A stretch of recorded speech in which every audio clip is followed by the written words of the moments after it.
Mumbai Pune express highway किंवा नुकताच झालेला हा समृद्धी महामार्ग, सरकार आपल्यासाठी खूप छान छान मोठे रस्ते ज्याला चांगलं फिनिशिंग आहे असे बांधून देत आहे, पण खरंच आपण योग्य पद्धतीने त्याचा वापर करतोय का? आपण तो फक्त जोरात जाण्यासाठी वापरतोय. पण या रस्त्याचा खरा उपयोग तेव्हाच होईल जेव्हा आपल्या गाडीचा आपण ऍव्हरेज वाढवू शकू आणि एक कम्फर्टेबल ड्रायव्हिंग एक्सपिरियन्स मिळवू शकू लॉंग ड्राईव्ह नंतर सुद्धा. आणि गाडीचं बऱ्याच गाड्यांना असलेलं एक फीचर ह्या दोन गोष्टी करायला आपल्याला मदत करतं आणि ते म्हणजे क्रूज कंट्रोल. अनेक गाड्यांमध्ये आजकाल हे फीचर येतं, पण बऱ्याच कमी लोकांना ह्याचा वापर नक्की कसा करायचा आहे, कधी करायचा आहे हे माहिती असतं. म्हणूनच आजच्या व्हिडिओमध्ये आपण ते कव्हर करणार आहोत. या व्हिडिओमध्ये मी तुमचं खूप खूप स्वागत करतो. व्हिडिओला सुरुवात करू, चला तर मग.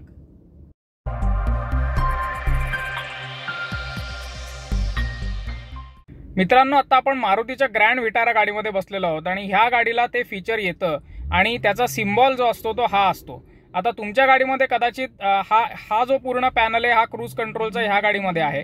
तुमच्या गाडीमध्ये कदाचित त्याचा कंट्रोल्स थोडेसे वेगळे असतील किंवा त्याची पोझिशन वेगळी असेल, पण हा सिम्बॉल जो आहे म्हणजे एक स्पीडोमीटर आणि त्याला असलेला एक छोटासा ॲरो, हा नेहमी जो असतो तो क्रूज कंट्रोलचा सिम्बॉल असतो. याच्याद्वारे तुम्हाला कळतं की हे जे बटन आहे किंवा हा जो स्टॉक आहे हा क्रूज कंट्रोलसाठी वापरला जाणार आहे. तसंच मित्रांनो, तुम्ही जर इकडे बघितलं तर ह्याला अशी एक डायल दिलेली आहे. इकडे प्लस आणि मायनस असं दिलेलं आहे. क्रूज कंट्रोलला गाडी चालू असताना आपल्याला स्पीड कमी किंवा जास्त करता येतो ह्या बटनांद्वारे, कारण आपण बेसिकली ऍक्सेलरेटर ऑपरेट करत नसतो. जेव्हा आपण पुढे हा त्याचा डेमो बघणार आहोत तेव्हा हे तुम्हाला दाखवीनच मी की कसं हे ऑपरेट करायचंय ते.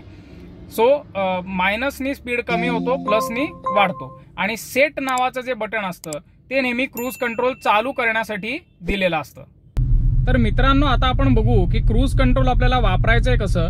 तुम्ही बघितलं तर मगाशी जो मी सिम्बॉल आता दाखवलेला होता ते बटन मी आता इथे दाबणार आहे. तुम्ही डॅशबोर्डवरती बघितलं तर आता तो सिम्बॉल इथे डिस्प्ले होतोय आणि डॅश किलोमीटर पर आवर असं आलेलं आहे, कारण आपण अजून स्पीड सेट केलेला नाहीये.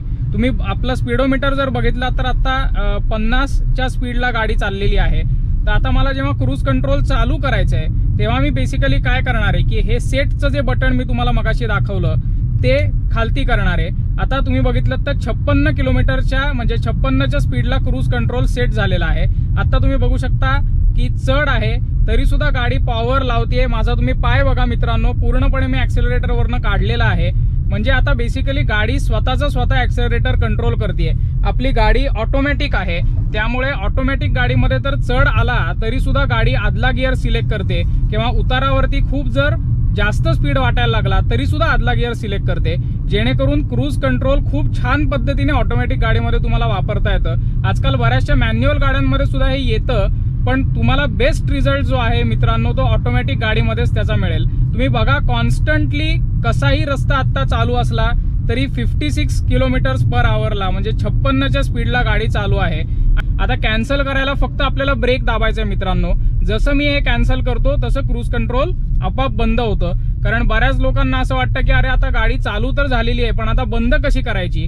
तर याला नॅचरलच त्यांनी एक फीचर असं दिलेलं असतं की जेव्हा तुम्ही स्लाइडली जरी ब्रेक दाबलात, अगदी किंचितसा जरी ब्रेक दाबलात तरी क्रूज कंट्रोल लगेचच ऑफ होतं आणि तुमच्या गाडीवरती पूर्ण कंट्रोल येतो. मित्रांनो, क्रूज कंट्रोल वापरताना हे अवश्य लक्षात ठेवा की आता जरी मी माझा पाय रिलॅक्स केलेला असला तरी मला माझी नजर जी आहे ती पूर्णपणे रस्त्यावरतीच ठेवायला लागते, कारण बेसिकली समोरच्या गाडीचा जर स्पीड अचानक कमी झाला, काही अडथळे मध्ये आले, तर मगाशी मी तुम्हाला सांगितलं की आपल्याला डिसएंगेज कसं करायचंय. तुम्ही बघू शकता आता रमलर स्ट्रिप्स आहेत.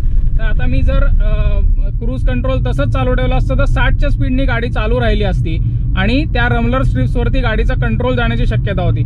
त्यामुळे बेसिकली आपल्याला क्रूज कंट्रोल जरी आपण लावलेला असला तरी हे एक जस्ट असिस्टिंग फीचर आहे. गाडी आपापली स्टिअर होणार नाहीये किंवा समोर जर काही आलं तर गाडीचा स्पीड कमी होणार नाहीये.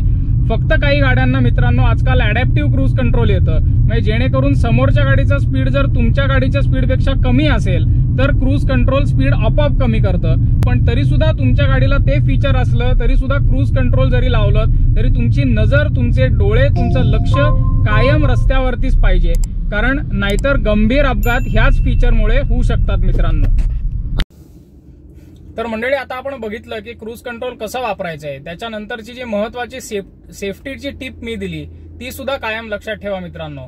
पण ह्याचे आता 3 फायदे मी सांगणार आहे तुम्हाला. सर्वात पहिला फायदा म्हणजे जे टायटल बघून तुम्ही इकडे आलेला आहात की यांनी ऍव्हरेज वाढतं. तर मित्रांनो, ऍव्हरेज हायवेवरती कमीत कमी 25 ते 30% तुम्ही वाढवू शकता हे फीचर वापरून. कारण बेसिकली गाडी जेव्हा क्रूज कंट्रोलला तुम्ही चालवता तेव्हा एका कॉन्स्टंट गिअरमध्ये 4था, 5वा किंवा जर तुमच्या गाडीला 6वा असेल तर डिपेंडिंग ऑन द स्पीड ह्या 3 गिअर्समध्येच गाडी चालू राहते आणि त्याच्यामुळे मॅक्सिमम टू मॅक्सिमम ऍव्हरेज तुम्हाला हायवेवरती मिळत असतं. हा पहिला फायदा. दुसरा म्हणजे ऑब्व्हियसली कम्फर्ट खूप तुम्हाला ह्यानी मिळतो. कारण बऱ्याच वेळ आपण जेव्हा ॲट अ स्ट्रेच गाडी चालवतो, लॉंग ड्राईव्हला विशेषतः, तेव्हा आपल्या पाय भरून येणं किंवा थोडंसं आखडणं पाय हे होतं.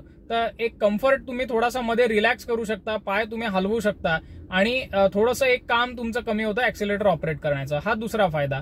आणि तिसरा आणि महत्वाचा फायदा मित्रांनो त्याचा असा आहे की आजकाल बऱ्याच रस्त्यांना स्पीड लिमिट्स खूप कडक केलेल्या आहेत आणि ह्या स्पीड लिमिटचं जर उल्लंघन आपल्याकडनं झालं तर मात्र 2 ते 5,000 रुपयाचा हेवी फाईन आपल्याला भरायला मिळतो.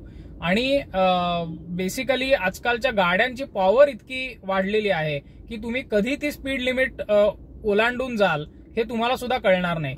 तर ही सुद्धा गोष्ट तुम्ही टाळू शकता क्रूज कंट्रोलद्वारे.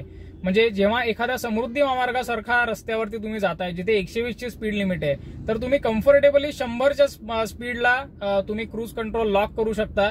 तुमची स्पीड लिमिटही तुटणार नाही, गाडी एका कम्फर्टेबल पेसने चालू राहील, त्यामुळे जास्तीत जास्त ऍव्हरेज मिळेल आणि तुम्हाला एक रिलॅक्स्ड ड्राईव्ह मिळेल.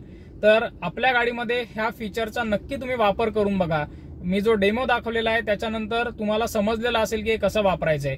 तुमचा जो एक्सपिरियन्स आहे तो खालती कॉमेंट्समध्ये शेअर करा. ह्याबद्दल आणखीन तुम्हाला काही प्रश्न असतील तर तेही कॉमेंट्समध्ये टाका. व्हिडिओ आवडलेला असेल तर लाईक करा आणि द राईट ड्राईव्ह मराठीच्या युट्यूब चॅनलला नक्की सबस्क्राईब करा. Kiran Abhyankar from the Right Drive Marathi signing off. धन्यवाद.